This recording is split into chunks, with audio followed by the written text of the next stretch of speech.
Stable voice channel में आप लोग का स्वागत है। आज की कहानी है एक महिला डॉक्टर की मजेदार कहानी है। यह कहानी एक पारिवारिक कहानी है जो बहुत ही इमोशनल है। आइए इस कहानी को शुरू करते हैं। मेरी बीबी एक डॉक्टर थी। एक आदमी हर दूसरे दिन हमारे घर आता और कहता, मेरी माँ की तबीयत बहुत खराब है, और मेरी बीबी को अपने साथ ले जाता। मेरी बीबी सारी रात वहाँ रहती और अगले दिन वापस आती। यह सिलसिला पिछले कुछ दिनों से चल रहा था। पहले तो यह सोचकर मैं सब नज़रअंदाज करता रहा कि यह मेरी बीबी का फर्ज है कि वे मरीज का ख्याल करे और उसके पास ही रहे। लेकिन अब तो मेरी बर्दाश्त से बाहर हो गया था, क्योंकि कहीं ना कहीं मुझे यह कुछ गलत लग रहा था कि कहीं वह आदमी अपनी बीमारियों के चक्कर में मेरी बीबी को कोई नुकसान ना पहुंचा दे। एक दिन मैं बीबी को कहा कि तुम रात को वहाँ ना रुका करो, मुझे अच्छा नहीं लगता। तो वह कहकर मुझे खामोश करवा गई थी। यह मेरा फर्ज है। और रही बात उस आदमी की, तो तुम फिक्र ना करो। मेरी बीबी का कसूर इतना सा था कि मुझे ना चाहते हुए आज का दिन भी आ गया था। जब मैं नाश्ते के बाद ऑफिस जाने के लिए घर से बाहर निकला, तो वह आदमी अपने मोटरसाइकिल से उतरकर हमारे ही दरवाजे की तरफ आ रहा था। मैंने उसे रास्ते में ही रोक लिया और पहले सलाम किया, तो उसने मेरे इस्लाम का जवाब दिया और आधा दरवाज़ा खोलकर दरवाजे से अंदर झांकने की कोशिश की। मैंने भी गार्डन में से दरवाजे की तरफ देखा और फिर दोबारा उसे देखा और पूछा कि अब तुम्हारी माँ की तबीयत कैसी है। तो कहने लगा, सर इसलिए तो आज दोबारा आया हूँ, उनकी तबीयत अच्छा नहीं है। मुझे अफसोस हुआ और साथ ही बीवी को आवाज़ लगाई। अंदर से उसकी आवाज़ आई, लेकिन मैं उस आदमी को इशारा करने लगा कि मैं खुद जाकर बुलाता हूँ। डॉक्टर की बात सुनकर मुझे गुस्सा तो बहुत आया, लेकिन मैं सब्र से काम लेते हुए दांत पीसकर कहा कि आपको ज़रूरत नहीं है, वे खुद आ रही है। बहरहाल मैं गुस्सा महसूस करके खामोश हो गया था, इसलिए अपने बाइक के पास जाकर खड़ा हो गया। तकरीबन 5 मिनट के बाद मेरी बीवी अपना बैग हाथ में लिए बाहर निकली और मुझे खुदा हाफिज कहते हुए उस आदमी के साथ चली गई। दूर तक मेरी नज़रों ने उनकी मोटरसाइकिल का पीछा किया था। एक जलन सा मेरे अंदर अचानक से जग उठी थी, जबकि मैं जानता था कि मेरी बीवी की ज़िंदगी में जो जगह मेरी है वहाँ किसी की भी नहीं है। लेकिन फिर भी पता नहीं क्यों मुझे जलन हो रही थी। जब मोटरसाइकिल मेरी नज़रों से गायब हो गई, तो मैंने अपनी मोटरसाइकिल की स्पीड तेज़ की और मोहल्ले से बाहर निकल आया। मोटरसाइकिल चलाते हुए भी मेरी सारी सोच उस आदमी पर अटकी हुई थी, जो अचानक से हमारी ज़िंदगी में बिन बुलाए दाखिल हो गया था। ऑफिस पहुंचकर मैंने सबसे पहले बीबी को कॉल की और उसे घर पहुंचने का पूछा, तो उसने कहा कि मैं इस औरत के घर पर हूं, अभी शाम को बता करती हूं। तुमसे कॉल काट करके मैंने फ़ोन टेबल पर रखा और आंख मिलते एक गहरी सांस लेकर काम पर लग गया। तो क्योंकि सामने ही बॉस का ऑफिस था, शाम तक बैठो ऑफिस में काम कर रहा था। मुझे इसी समय का इंतज़ार था। लेकिन जैसे ही मैं काम से फ्री होकर ऑफिस से बाहर निकला, तो एक बार फिर सोचा, और इन्हीं सोच ने मेरे दिमाग में शक बन गया था। मैंने मोटरसाइकिल स्टार्ट की और स्पीड करके सड़क पर मोटरसाइकिल दौड़ाना शुरू कर दिया। मेरी आंखें जल रही थी सोच सोच कर। मेरी रातों की नींद हराम हो चुकी थी। मोटरसाइकिल चलाकर मैंने घर पहुंचा और बेल पर हाथ रख दिया, लेकिन किसी ने दरवाज़ा नहीं खोला।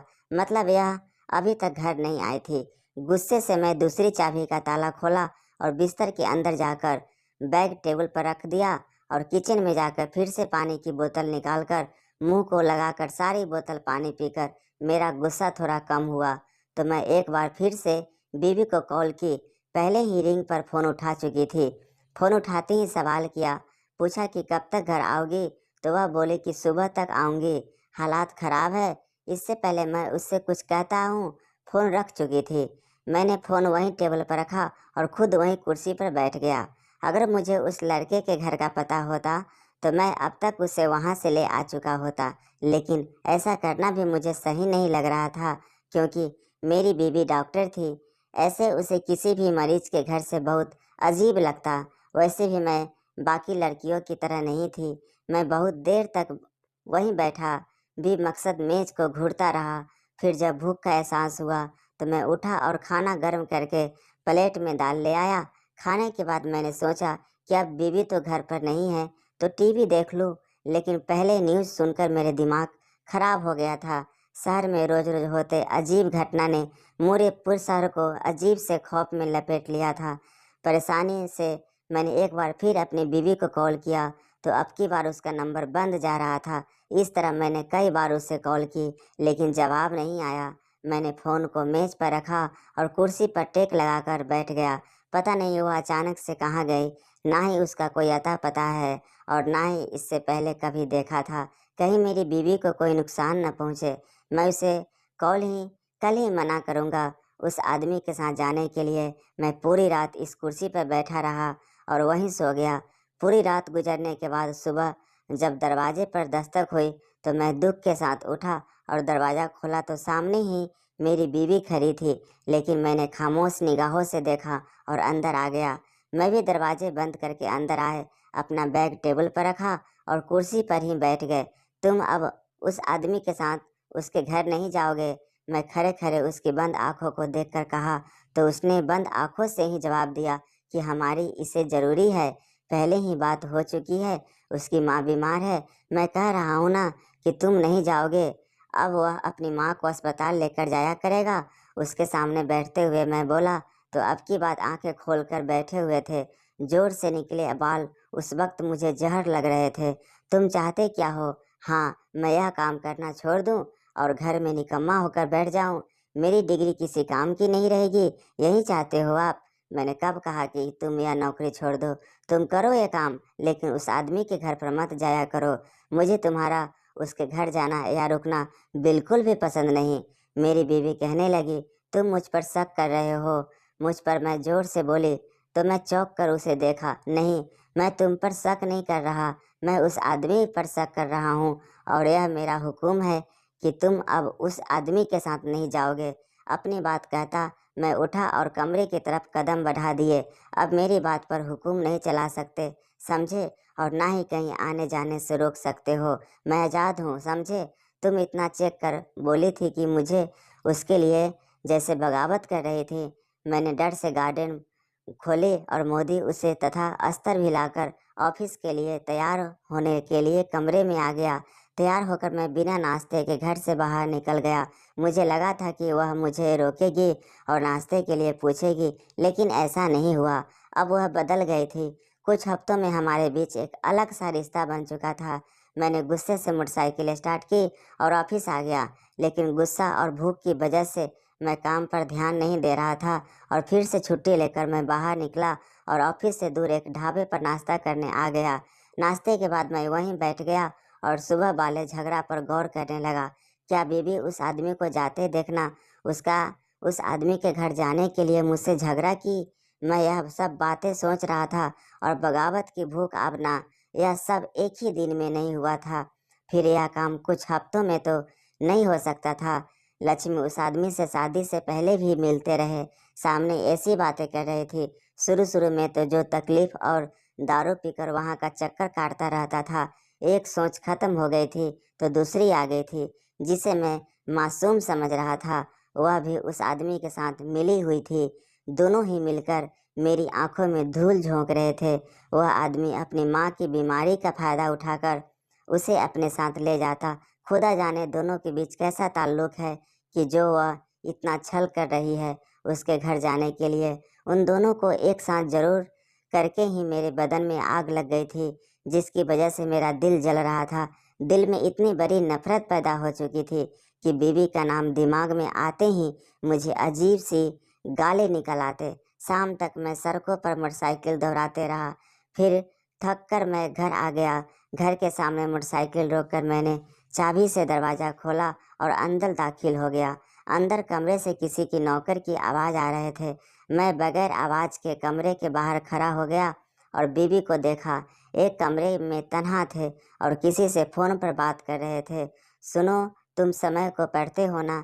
देखो, मुझे लगता है कि मेरा घर से निकलकर तुमसे मुलाकात करना मुश्किल हो सकता है, क्योंकि मेरा पति नहीं चाहता है कि मैं तुम्हारे घर आऊं। लेकिन तुम अपना ख्याल रखना, ठीक है? अगर हालात ज़्यादा ख़राब हुए तो हमें अपना आखिरी कदम उठाना होगा। नहीं, मुझे उसकी फ़िक्र नहीं। यह इत्तेफ़ाक थे जो बीवी फ़ोन पर किसी से बात कर रही थी। मैं दरवाजे के पास से हट के किचन में आ गया, बोतल का ढक्कन खोला और गिलास में पानी डाला। अब की बार मुझे कदमों की आवाज़ किचन की तरफ आई हुई महसूस हुई। जैसे ही वह किचन में आई तो मैं गिलास से नज़र उठाकर उसे देखा। उसका रंग उड़ चुका था, जबकि उसने हाथ में गुलदस्ता पड़ा हुआ था। मैं ही चौंक गया। अभी तक खरे खरे निगाहों से मुझे ही देख रही थी। मैंने गिलास खाली करके रैक पर रखा तो उसने होश की दुनिया में कदम रखा और गुस्से में बोली कि तुम बेल नहीं दे सकते थे। मैं कितना डर गई थी। मैंने उसे खामोशी खतरों से देखा और चलकर बाहर आ गया और गुलदस्ता उसके हाथ से लेकर, तुम ऐसा क्या कर रही थी कि तुम इतना डर गई थी? और इस गुलदस्ते से पतले करने पर तो जैसे प्यार करने वाली हो गई थी। उसका रंग उड़ गया था। उड़ते रंग के साथ बोली कि मैं क्यों करूँगी किसी का कत्ल? तुम इल्ज़ाम मत लगाओ मुझ पर। मैंने कुछ नहीं किया और गुलदस्ता मैंने सिर्फ अपनी हिफाजत के लिए लिया हुआ था। मैं डर गई थी कि मैं उसकी इतनी लंबी चौड़ी बात सुनकर अपने कंधे उसका दिए और गुलदस्ता जाकर उसकी जगह पर रखकर मैं कपड़े बदलने आ गया था। अब मुझे उससे कोई फ़र्क नहीं पड़ता था कि उसके साथ क्या हो रहा है, कि वे खुद क्या करती फिर रही है। बस अब मुझे किसी चीज़ से फ़र्क नहीं था कि मुझे धोखा देने की किस हद तक जा सकती थी। कमरे की छत को घूरते हुए मैंने बीवी की फ़ोन पर सुनने वाली बात पर गौर करना चाहा तो वह मुझे कुछ समय नहीं आ रहा था। वह किसी से बात कर रही थी और उसका आखिरी काम क्या था? कहीं वह भागने का इरादा तो नहीं कर रही थी? मैं क्या करूँगा? मेरे मोहल्ले में क्या इल्ज़ाम पहुँचेगा? नहीं, मुझे जल्दी कुछ करना होगा। लेकिन एक मिनट ऐसा भी तो हो सकता था कि मैं उस आदमी के साथ भागने की बजाय किसी और के साथ भागने का सोच रही हो और चाहे यूँ कर रही हो कि जैसे मैं उस आदमी के साथ भागूं ताकि मैं उसे ढूंढ ना सकूं। कहीं मेरी नज़रों में धूल तो नहीं झोंक रही है? मैं उसे गौर से देखकर सोच रहा था और फिर करवट लेट गया। आत्मिक करने सामने आ गया था और बीवी मेरे सामने उसके साथ चली गई थी। लेकिन मैं कुछ भी ना कर सका क्योंकि मैं नहीं चाहता था कि पूरा मोहल्ला हमारा झगड़ा देखे और तमाशा देखे। इसीलिए मैं सब्र का करवा पीकर देखते ऑफिस आ गया था। दिन में ऑफिस का काम करने के बाद जब मैं घर आया तो पूरा घर खाली था। मतलब आज भी नहीं आएगी, और कुर्सी पर बैठ गया। जिंदगी में सुकून के दिन भी आए थे। कितना सुकून था शादी के शुरू के दिनों में, लेकिन अब तो जैसे हर चीज़ पलट गई थी। कभी कभार तो मुझे लगता था कि जब मैं बस शादी के शुरू के दिनों में अच्छा बनने का ड्रामा ही करते थे और अब ये ड्रामा करके थक चुकी थी तो अपना असली चेहरा मुझ पर दिखा रही थी। काश कि मैंने ऐसी औरत से शादी की ना होती। तो मैं सर हिलाते हुए मेज पर सर रख दिया क्योंकि सर दर्द से फटा जा रहा था। आज की रात भी कुर्सी पर बैठकर ही गुजर गए थे। सुबह जब मैंने दरवाज़ा खोला तो सामने ही खड़ी उस आदमी के हाथ हिलाकर मुस्कुराते हुए देख रहे थे। फिर चेहरा सीधा किया, मुझे देखा और अंदर आ गए। दरवाज़ा बंद करने से पहले मैंने मोहल्ले से गुजरते आदमी पर एक नज़र डाले तो सब अजीब नज़रों से मुझे ही देख रहे थे। मैंने गुस्से से दरवाज़ा बंद किया और कमरे में आकर ज़ोर से उसके बाजू पकड़कर बोला कि तुम अभी मेरी बीवी की हैसियत से यहाँ रहती हो इस घर में, समझी? अपनी घटिया हरकतें मोहल्ले से बाहर करो। यहाँ मेरी इज्जत है। मेरी बात तो उसने अनसुनी कर दिया और अपनी बाजू छुड़वाने की कोशिश कर रहे थे। मैं खून की आंखों से उसे देखा और जोर बिस्तर पर धक्का देकर कमरे से बाहर निकल कर आ गया। सिगरेट पीकर रुकना शुरू कर दिया। इतनी गर्मी में मैं छत पर बैठा था। एकदम से बीबी का रवैया मेरे दिमाग में आ चुका था तो उसका बिखरा हुआ हुलिया मेरे सामने आया तो मेरा दिल किया कि मैं उसे छोड़ दूं और खुद कहीं चला जाऊं जहां कोई मुझे जानता भी ना हो। मैं लोगों की सवाल की नज़रों से बच जाऊंगा। रात तक मैं छत पर बैठा रहा, फिर नीचे आया और कपड़े बदल के फिर से बाहर निकल गया और बाहर से ही खाना खाकर वापस आया। जब घर वापस आया, दुनिया जहाँ से बेखबर सो रही थी, एक लम्हे को मेरा दिल चाहा कि मैं उसका गला दबा दूं, लेकिन मैं कातिल नहीं बनना चाहता था, ना ही मैं उसके खून से अपने हाथ लगा चाहता था। दिल के कोना में मेरी मोहब्बत बेइंतहा हो थी, जिसके हर ख्वाहिश पूरी की और हर काम करने की आज़ादी भी दी थी।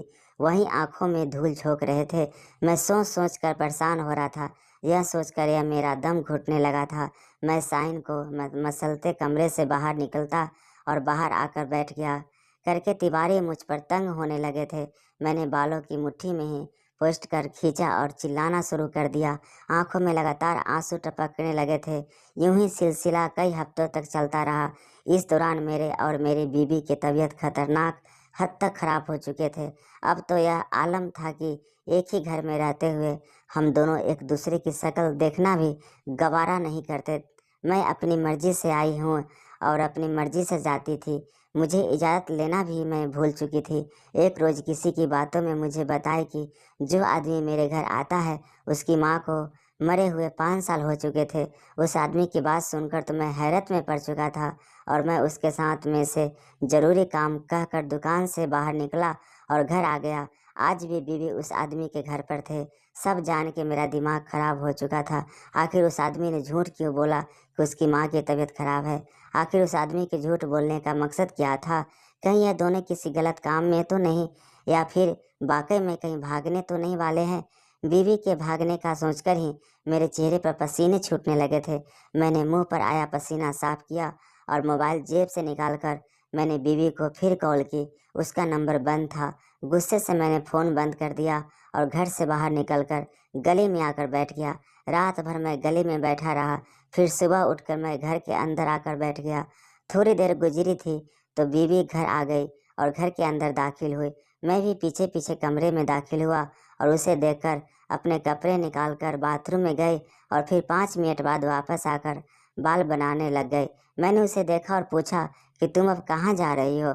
वह बोली, इस आदमी की माँ की तबीयत खराब है, बस इस सिलसिले में वापस जा रही हूँ। ठीक है।